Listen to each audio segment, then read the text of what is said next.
real stories of werewolves, of dogmen from history, from your emails, illustrated and animated with the democratizing magic of machine learning AI. Welcome to Scary Stories. Werewolf Transformation Short Anecdote Stories. Number 1. I saw a boy turn into a werewolf. Dear Scary Stories NYC, when I was a young woman many years ago, I once encountered a werewolf behind a rock club in Detroit. This was the 1980s, and the young man was quite handsome. Mesmerizing even. I remember all this as though it were an episode of Tales from the Dark Side or The Hitchhiker for some reason. I guess that's because it's too hard to accept that stuff like this can, and does, happen in real life. I had a girlfriend nickname of Lolly who told me she knew where to go party with monsters. I had no idea what she meant, but I was young and I certainly wasn't too smart. So I went along with Lolly one night as she went out to party with monster boys. I'll be honest, I saw so many strange things in that club on that night that I began to wonder if there were drugs in the air itself. It felt like a hallucination, and yet it also seemed to be consensual reality. The same thing that everyone else was seeing. But what I was seeing seemed so unlikely. Such strange-looking people, doing such bizarre things. I couldn't understand any of it. Eventually, I ended up hanging with this boy who looked like a younger, handsomer version of the dark-haired guy from Hall & Oates. He had dark, curly hair that hung down into his soulful puppy dog eyes. And if I remember correctly, he had a bit of a unibrow. But he was handsome, and he was quiet, and he was mysterious. And those were all things I was hot for in those ancient days, when dinosaurs still roamed the Cretaceous or whatever. He took me out back to this sort of alley area that was quieter than inside. Anything would have been quieter than inside that club, though. When he got me alone, he started asking me if I wanted to see him become a werewolf. I said no, because I just wanted to make out with him. He asked if I wouldn't prefer making out with a werewolf, and I asked him, what's with this werewolf thing? Werewolves are scary. No, I don't want to make out with a monster. So he dropped the subject and we made out for a while. It was fun, but eventually we had to come up for air.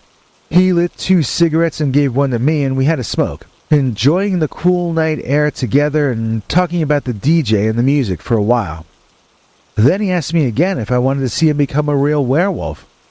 At this point in the conversation, I still didn't want to see it, but it felt like it would be rude to say that, so I said, sure, let me see you become a werewolf. He warned me it might take a while and said it happened in stages for him. And then he just sort of turned his face and it turned all black. I don't mean to say brown or tan. I mean his face went kind of blue-black. He looked like that character from the X-Men back in the 80s.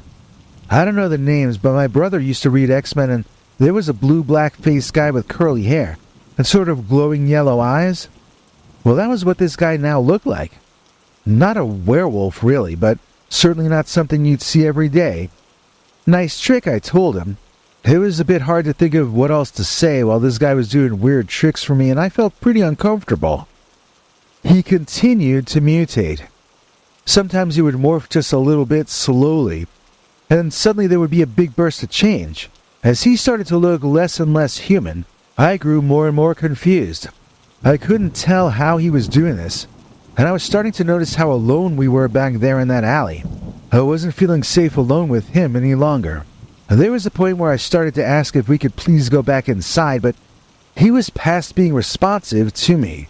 He was too deep into whatever that was he was doing to make himself look different, to respond to whatever I was saying. I started to wonder if I should run away while he was distracted. But then he suddenly jerked a bit and bam!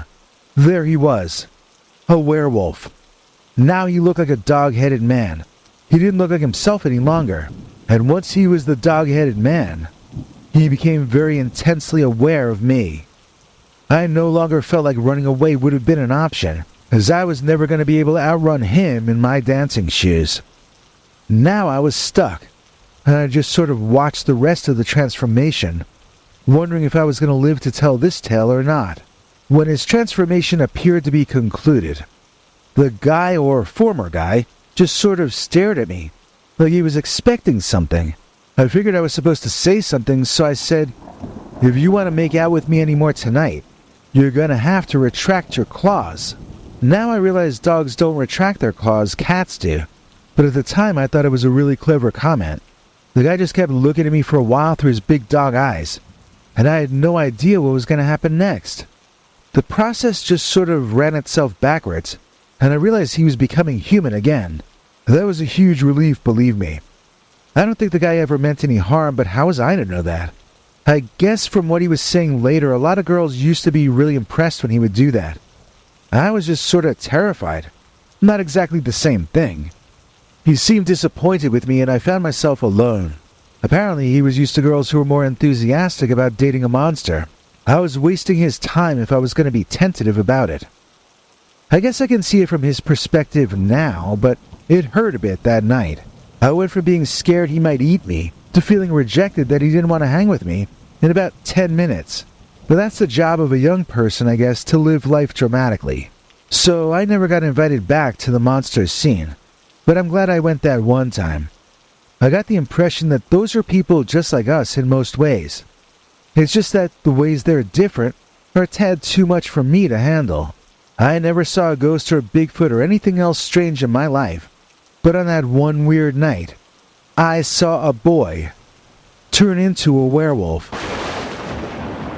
The fireman was a dogman. Dear Scary Stories NYC, I have an urban dogman story for you, or maybe an urban werewolf story. It was a pretty long time ago, I guess around 2006 or 2007 probably. I was staying over in the apartment of this girl that I had only been seeing a couple of weeks.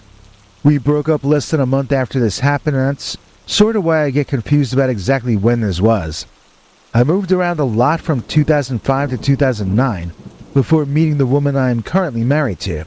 As nomadic as I was back then, that's just how boring and predictable I am these days. So the building my then girlfriend lived in was frequented by a lot of young party people. Most of them were rich, but they were all crazy. That night, as I slept over her place, somehow somebody had started a fire in that building. It spread to other apartments, and the fire alarm is what woke me and that girl up. She was yelling at me to take the battery out of the alarm so she could get back to sleep. But when I got up to do that, I discovered there was smoke everywhere. The girls shouted at me to open the apartment door to let air in. But when I did that, a wall of fire erupted in front of me instead. Opening that door seemed to have fed the fire. I wasn't hurt, but my beard and mustache were singed off in the front, so it was close. We had no options for getting out of there, and we weren't going to be able to breathe the air in that apartment for more than another few seconds. So I began to pray. My prayer was interrupted by a fireman tumbling through that wall of fire, with his head and arms tucked in, and his jacket and helmet protecting him from the heat. He grabbed my girlfriend, wrapping himself around her somehow, and ran directly into the fire with her screaming. I had no idea what was happening next, as I couldn't see past this intensely hot wall of flames that filled the doorway. I was feeling like I was gonna faint. I wanted to lean against the wall, but it was too hot. I wanted to sit down on the floor, but that was hot too. Suddenly the fireman was back in the apartment with me, and he reached out to grab me. Out of some weird instinct, I flinched and drew back even though I knew he was trying to help. At that moment, angrily, the fireman turned toward me. I saw his face for the first and only time, and it was that of some kind of a monster canine. He bared his long fangs at me, and he growled at me for daring to resist his rescue efforts. I would imagine this was when I fainted, as I don't remember anything else until I woke up in the ambulance. I mean, a fireman turning towards you and revealing that he is a snarling werewolf, well, that's a sight that might have made me faint even if I hadn't been breathing in smoke for the previous few minutes. It's not something I can ever forget, and it's something I hope to never see again. He did save my life, though. It's not like that doesn't count just because. The fireman was a dogman. Upright canine in abandoned building. Dear Scary Stories NYC, this is not an urban exploration story. This is a homelessness story. I used to do urban exploration in search of a place to spend the night. Annoying rich people with their video cameras poking around were not as big a problem in those days, although it did happen from time to time. There was one time when I was scoping out this building that seemed abandoned, looking for a corner of it that would be defensible, where I could maybe stay for a night or a week. As I turned a corner into a stairwell, I was confronted by a dog. I tried saying something soothing as I like dogs and I didn't want to have a problem with this one. To my surprise, though, the creature stood up on his hind legs and growled at me. He was holding his clawed paws out in front of himself as though threatening me with knives. The strangest part of the entire thing was that he seemed pretty steady up on those hind legs. This was not his first time using this tactic, I could tell. While I was seeing him, I was wondering if I was looking at a dogman. If it was, then it was a younger adult or an older adolescent, I would say. The paws it held out were very large, and there was a claw set apart from the others that might have served as a sort of a thumb. Then again, I might have been imagining that part. Maybe they were just very large paws. The ears were like those of a wolf, but the fur was shaggy and brownish gray. Maybe it was a wolf hybrid, which might explain the longer, shaggier coat of fur. I don't know what would explain how it seemed to be as comfortable on two legs as four, though. So this dog beast was a bit shorter than I was when he was standing up like that, but he was up one step higher, so our eye level was about even with each other.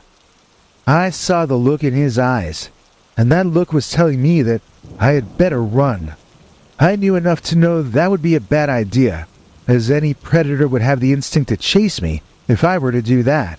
Trying to remain calm, I backed up and I backed up more, a little bit at a time, never taking my eyes off this upright walking canine. I couldn't watch where I was going too well though, so I slipped off a step and I began tumbling down the stairs. I could hear that dog howling above and behind me, and somehow that gave me enough adrenaline to grab a hold of the railing and to right myself. I turned that tumble into a headlong run down the stairs and out of that building. I bet if you were to rerun that scene like in a video game, 5 or 6 out of every 10 tries, I'd probably break my neck. But all that matters is that I live in the timeline where I grabbed the banister and I got the heck out of Dodge. Because the last thing you want to see when you're looking for a safe space to get some sleep is an upright canine in an abandoned building. The Dog-Headed Lady in the Alley. Dear Scary Stories NYC, I have a short, weird little memory for you that goes back decades. This was when I was in high school and just beginning to learn about life. I had a fairly typical working-class upbringing in the boroughs in New York City. My parents loved me but were a bit overprotective, and I didn't get out much. When I was 15 or 16, I rebelled against this and began taking the subway to Manhattan after school. I had no particular destination in mind. I just wanted to know what the city was like. I watched Manhattan on TV all the time in those days, so it was kind of like a TV star to me back then.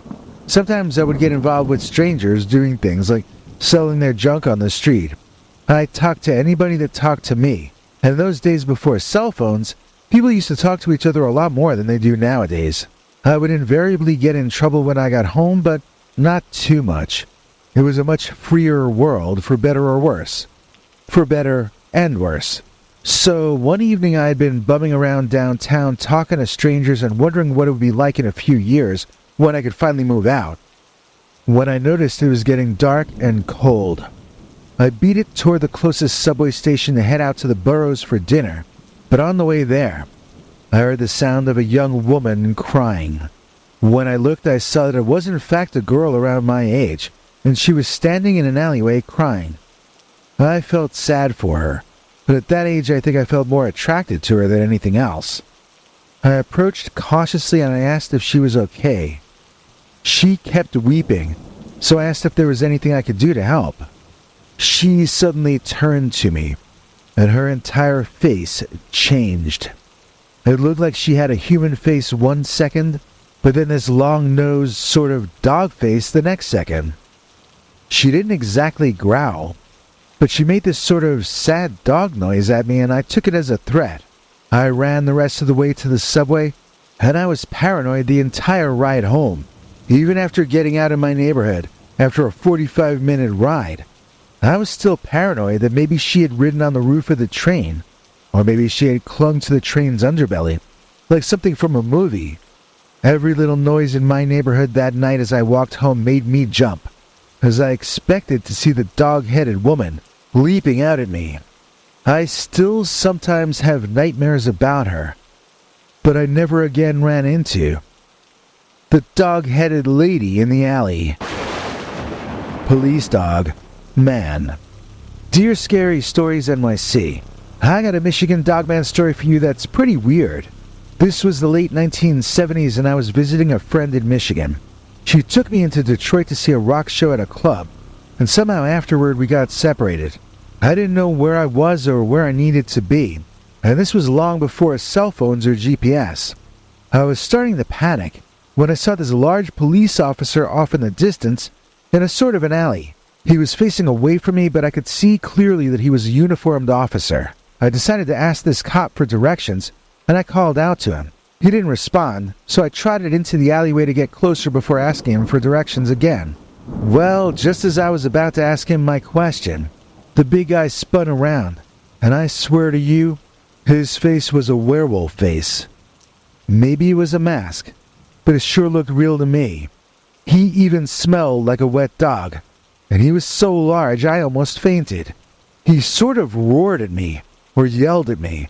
I'm not really sure what you'd call it. I'm just grateful my legs didn't give out underneath me as I turned and ran out of that alley. Back on the sidewalk, I luckily ran right into my friend, and she got us both home safely. At the time, I wasn't even sure if I was gonna survive. The police dog, man. Well, thanks to those of you who've been praying about my cat, the giant Kitten. Things are still up in the air with him. He seems to be okay, but it's days until his stitches come out, and we're just keeping our fingers crossed. The vet wanted his stitches left open and a cone kept around his neck for 2 weeks, but he's too smart for that. He bangs the cone on the ground, then slips out of it. Then he immediately starts trying to undo his stitches. So we had no choice after 1 day but to wrap up the stitches in bandages to keep him from tearing them out.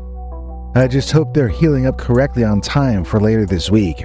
I'm cautiously going to be trying to ramp up the show and get back on track, and we'll see what happens. Maybe now that the election is over, we can have a streak of good luck for a while. And next after this episode, I'm going to be working on members-only episodes for a couple days, because we're way behind on those. In fact, I need to focus on doing some nice things for the channel members for the rest of November, as a sort of Thanksgiving month celebration. We've got some member stories I'm not sure I could even do on this main channel, like one from a guy who claims that his vaccine injection gave him werewolfism. That'll be just one of the new members-only stories coming out later this week on Scary Stories NYC. And speaking of channel members, tonight's executive producer is channel member Sharon Smirnoff, who joined our PayPal subscribers club at peterbernard.com. So can you. Here with more details is our international TV spokesmongrel, Henry Lee Dogman. Hank. Thanks, Biggie, and thanks to all of you for watching this far. If you liked it, please click like. If you'd like to see more of our work, please subscribe. And also click that bell icon if you'd like to be notified when we put out a new episode. To become an executive producer, you can donate to us through the thanks button under each of our videos, or through our paypal.me/PeterBernard209 page. To receive cool perks like secret uncensored Dogman episodes far too wild to ever run on this channel, you can become a YouTube channel member by clicking the join button, or join our PayPal subscribers club at peterbernard.com. Joining either at the $3 a month level or above gets you access to our over 25 hours of secret uncensored Dogman stories available nowhere else. Do you have a scary story about Dogman or some other kind of high strangeness that happened to you? Let us know by emailing us at scarystoriesnyc@gmail.com or by leaving us a voicemail message at 804-LA-SCARY. You may need to call back on that one. It cuts off after, I think, 3 minutes. And if you don't want to do any of that stuff, thank you for simply watching to the end. Good night, and have a scary tomorrow.